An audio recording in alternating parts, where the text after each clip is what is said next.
Hello student, today I am continuing the first chapter of your English module book. The title of the lesson Portrait of a Lady written by Kushmal Singh. My dear student, मैं आपके first chapter को continue कर रहा हूँ.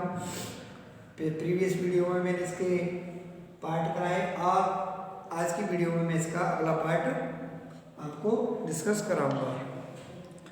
तो my dear student, कल मैंने previous video में मैंने आपको क्या पढ़ाया. प्रीवियस वीडियो में मैंने आपको पढ़ाया कि जो ये खुशवंत सिंह थे और उनकी क्या थी, दादी माँ थी. और खुशवंत सिंह अपनी दादी माँ के साथ रहा करते थे. हालांकि वो पहले वो गांव में थे, लेकिन अब क्या हो गया था, उनके जब माता पिता सेटल हो गए थे शहर में, तो उनके पेरेंट्स ने दादी माँ को और खुशवंत सिंह को अपने पास ही बुला लिया. हालांकि थोड़ा डिस्टर्ब हुआ, क्योंकि देखिए जब एक जगह से दूसरी जगह जाते हैं तो एटमॉस्फेयर भी चेंज हो जाता है. और यहाँ in comparison of the study improvement, जो विलेज की जो एजुकेशन थी उससे जब सिटी की ओर गए तो क्या था कि वहाँ थोड़ा एजुकेशन में क्या था, इम्प्रूवमेंट हुआ, जो कि उसकी लेखक की जो दादी माँ थी उसे अनकम्फर्टेबल फील हुआ, क्योंकि उसकी दादी माँ रिलीजियस टाइप की लेडीज थी और वो रिलीजियस चीज़ों में ज़्यादा बिलीव करती थी. और in the city school, in the English medium school, there was a little tale about the religious book. And in the English schools, mostly attention on the science, physics and music, and very less attention of the religious book. So the writer's grandmother was not pleased the education system of the cities and the English medium schools not accepted by the old grandmother. So she is unhappy. वो थोड़ी नाखुश थी, क्योंकि उन्हें जो English school की जो व्यवस्था थी वो थोड़ी कम समझ में आई, क्योंकि वो ये चाहती थी कि बच्चे को, स्टूडेंट को मोस्टली क्या किया जाए, रिलीजियस बुक के बारे में बताया जाए.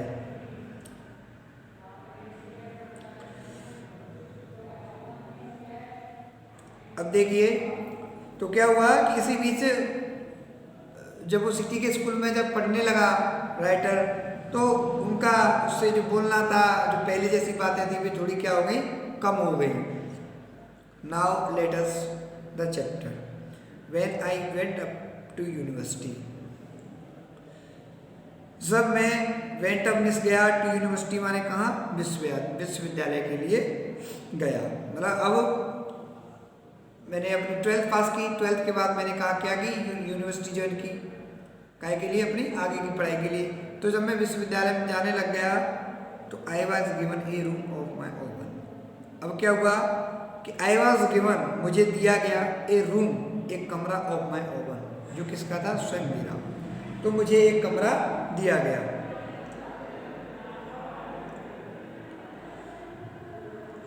The common link of friendship was snapped. देखिए स्नैप मिस हो गई है.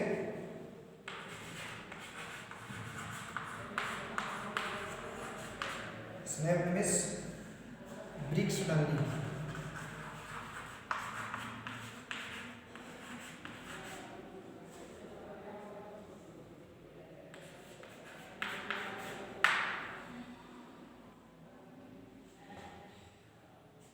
Accepted her seclusion with resignation. She rarely left her spinning wheel to talk to anyone from sunrise to sunset. She sat by her wheel spinning and reacting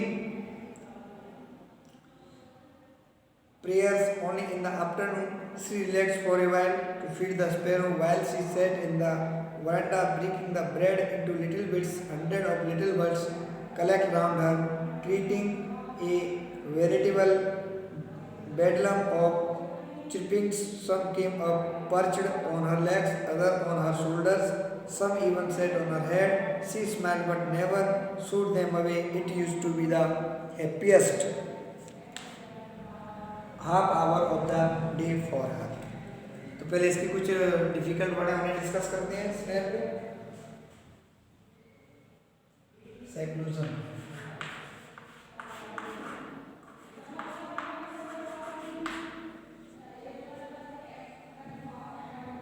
best.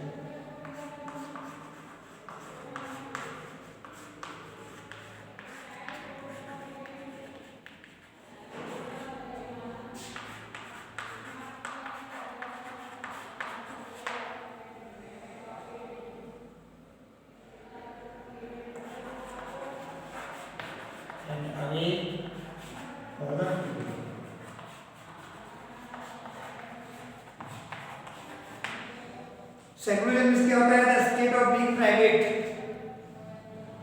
Private means अकेला रहने की जो दशा होती है, प्राइवेट रहने की जो कंडीशन होती है, वो and away for the people और लोगों से दूर, उसे क्या कहा जाता है? Called secularism. स्नैप्ड होता है ब्रेक, सडनली, अचानक से टूट जाना।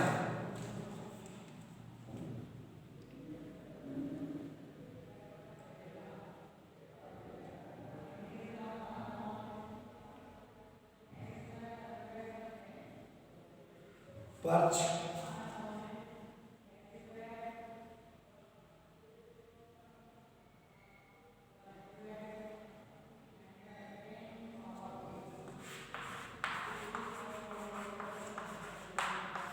पर्च मींस एलाइट,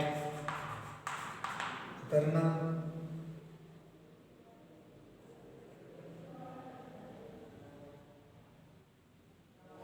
अब देखते हैं। देखिए my dear student, when I went up to university, जब मुझे कहाँ जाना था? विश्वविद्यालय जब मैं जाने लगा। और विश्वविद्यालय क्या के लिए गया? वो हायर स्टडी के लिए। कौन? राइटर। राइटर क्या नाम है? खुशवंत सिंह। तो I was given A room, मुझे अपना एक रूम दिया गया, पर्सनल रूम दिया गया। और माय ओवन, जो किसका था? स्वयं मेरा था। The common link of friendship was snapped, और जो दोस्ती का जो हमारा साझा था, वो क्या हो गया? रिलेशन था जो हमारा, वो क्या हो गया? टूट गया। मतलब अचानक टूट गया, क्योंकि देखिए पहले वो एक साथ रहा करते थे, शेयर करके रूम को रहा करते थे, लेकिन अब क्या हो गया? अब जो खुशवंत सिंह को सेपरेट रूम दे दिया गया। My grandfather accept her सेक्यूल्स विद रिजिग्नेशन, और मेरी दादी माँ ने क्या स्वीकार कर लिया? संन्यास स्वीकार कर लिया। मतलब अकेलेपन को क्या कर लिया? स्वीकार कर लिया। विद रिजिग्नेशन, और मतलब बिना विरोध के, उन्होंने कोई विरोध भी नहीं किया। और क्योंकि देखिए जो दादी माँ थी, वो किसके साथ कंपनी पसंद किया करती थी? वो राइटर के साथ ही मोस्टली कंपनी पसंद किया करती थी। और देखिए डिफरेंट थिंकिंग के जो लोग होते हैं दिस वर्ल्ड, इस संसार में, तो कई लोग कैसे होते हैं कि कुछ लोग कुछ ही लोगों के साथ कंपनी पसंद किया करते हैं, और कुछ लोग क्या है कि चाहे किसी के साथ कंपनी पसंद किया करते हैं कि ये वो। और कुछ लोग ऐसे होते हैं कि किन्हीं जो चुनिंदा लोग होते हैं, उन्हीं के साथ अपनी कंपनी पसंद किया करते हैं, बातचीत करना पसंद करते हैं, या अपने जीवन को व्यतीत करना पसंद करते हैं। एक लगाव कुछ ही लोगों के साथ रखते हैं, और कुछ लोग ऐसे होते हैं, कुछ लोगों का लगाव हर एक से हो जाता है। चार बातें दी, वहीं से लगाव हो गया। लेकिन कुछ बहुत कम बात पसंद करते हैं, और करते हैं उन्हीं से करते हैं, लिमिटेड बात करते हैं। तो उन्होंने बिना किसी विरोध के एकांतवास को क्या कर लिया? स्वीकार कर लिया। सी रियरली लेफ्ट हर स्पिनिंग, और सी रियरली लेफ्ट, वो छोड़ती थी spinning wheel. Spinning wheel means चरखा। चरखा जस्ट लाइक एक जो कॉटन होती है, कॉटन से यार्न निकाला जाता है, रुई से क्या निकाला जाता है? धागा निकाला जाता है। एक चरखा होता है लकड़ी का, जिसे घुमाया जाता है। और जिस चरखा जिस जो गांधी जी चलाया करते थे, वही वाला चरखा। और she really left her spinning prayers, she really left her spinning wheel. हाँ, वो बहुत मुश्किल से उस चरखे को छुड़ा करती थी। टू टॉक टू एनीवन, और किसी से बात ज़्यादा नहीं किया करती थी। वह किसी से बात करने के लिए वो चरखे को नहीं छोड़ती थी, क्योंकि अब उन्होंने क्या था, राइटर की कंपनी पसंद थी। अब राइटर तो यूनिवर्सिटी चला गया, तो उन्होंने चरखे का साथ पकड़ लिया, उसी के साथ वो अपनी कंपनी करने लगी। फ्रॉम सनराइज टू सनसेट, सूर्य के निकल जाने के बाद, टू सनसेट, छिपने तक। सी सेट बाई हर व्हील, वो उस व्हील स्पिनिंग वो उस चरखे के पास बैठा करती थी। एंड रिएक्टिंग प्रेयर्स, और क्या करती थी, प्रार्थना किया करती थी। प्रार्थना की तो वो किया करती थी, मंत्रों का जाप करना, भगवान की प्रार्थना करना, क्योंकि she believes a lot in God, क्योंकि भगवान में बहुत अधिक विश्वास रखती थी। ओनली इन द आफ्टरनून, केवल दोपहर के समय, ओनली इन द आफ्टरनून, केवल दोपहर के समय, सी रिलैक्स्ड फॉर ए व्हाइल, वो थोड़ा आराम करती थी। जब कि टू फीड द स्पैरो, कब, जब वो जो स्पैरो आया करती थी कर्टयार्ड में, उन्हें क्या किया करती थी, जो गौरैयों के साथ वो क्या करती थी, आराम किया करती थी।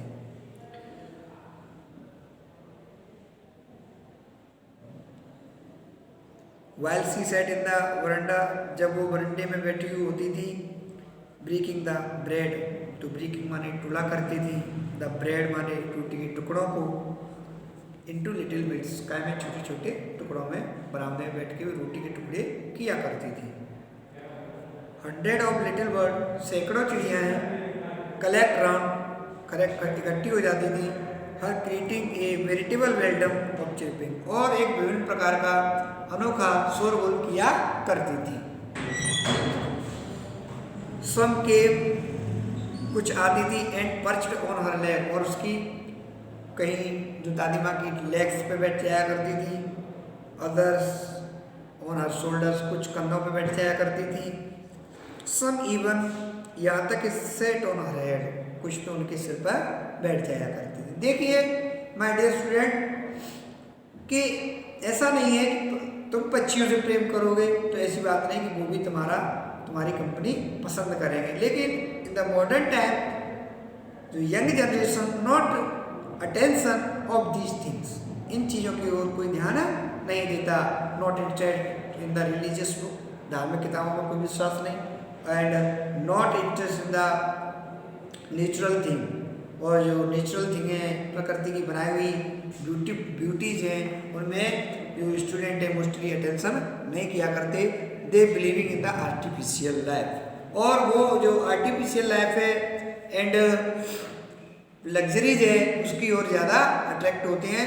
एंड वास्तव में जो पीस है, जो रियलनेस है, जो हैप्पीनेस है, वो नेचुरलिटी में है। इन रॉयल्टी चीज़ों में या लग्जरीज में वो खुशी नहीं है। तो जो दादी माँ थी वो थोड़ी धार्मिक प्रवृत्ति की थी, और प्रकृति के प्रति भी उनका लगाव था, पक्षियों से लगाव था, इसलिए वो मोस्टली अपने समय को कहाँ व्यतीत किया करती थी, पक्षियों के साथ भी अपने समय को व्यतीत किया करती थी। मतलब एक कंपनी वो राइटर के साथ ही किया करती थी, और राइटर वहाँ से चले गए अपनी स्टडी के लिए। राइटर ने अपना रूम अलग कर लिया, तो कंपनी के लिए उन्होंने क्या किया कि एक चरखे का सहारा लिया, और जो टाइम बचता था चरखे के बाद, तो वो पक्षियों के साथ अपने समय को स्पेंड करना पसंद करती थी।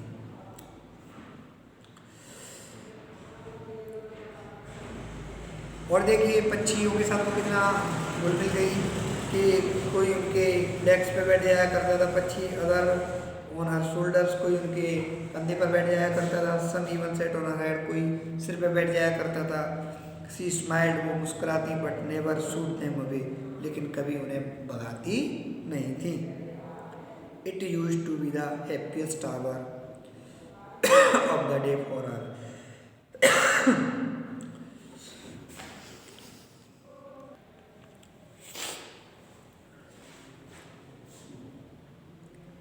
It used to be the happiest hour, half hour of the day for her, और ये उनके लिए हैप्पीएस्ट हाफ आवर, ये आधा घंटा हुआ करता था ऑफ द डे माने दिन का, ऑफ हर माने उनका हैप्पीएस्ट, खुशी से भरा हुआ होता था, बहुत खुशनुमा होता था।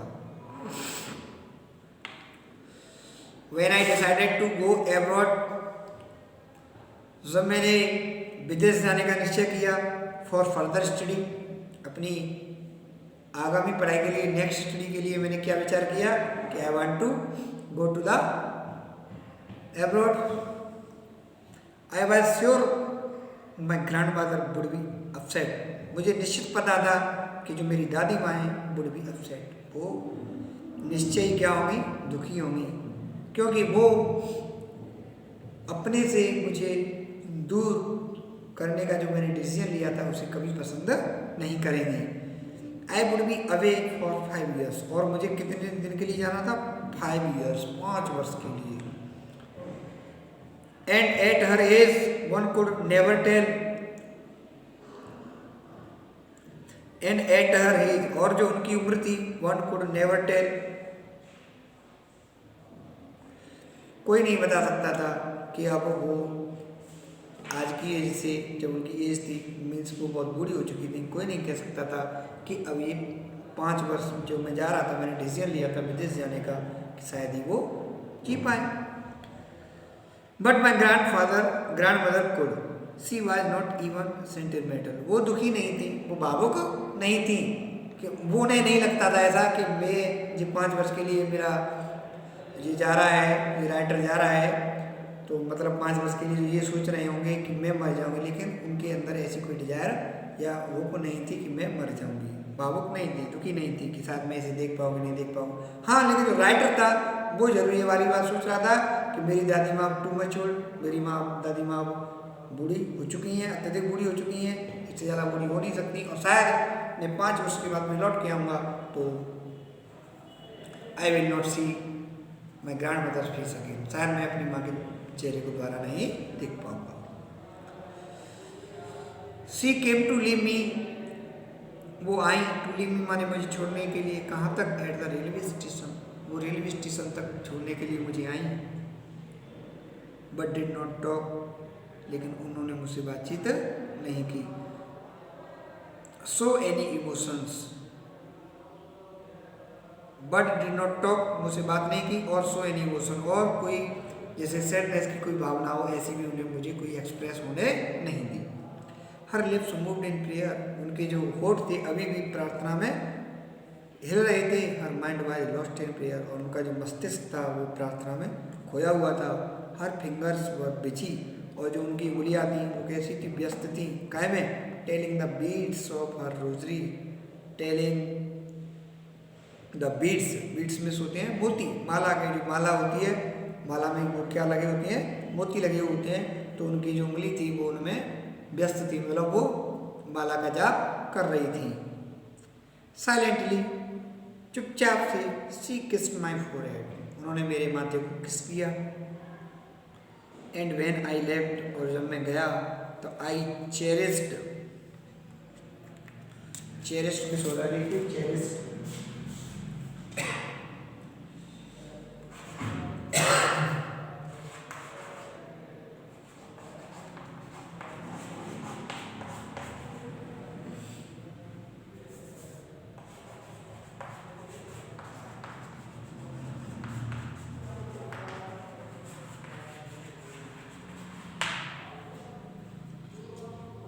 hold something dear, cherished.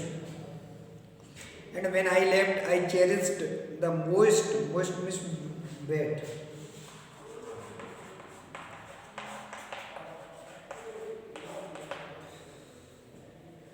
Imprints, as perhaps the last signs of physical contact between us. And when I left, और जब मैं जा रहा था, तो I cherished the most imprint.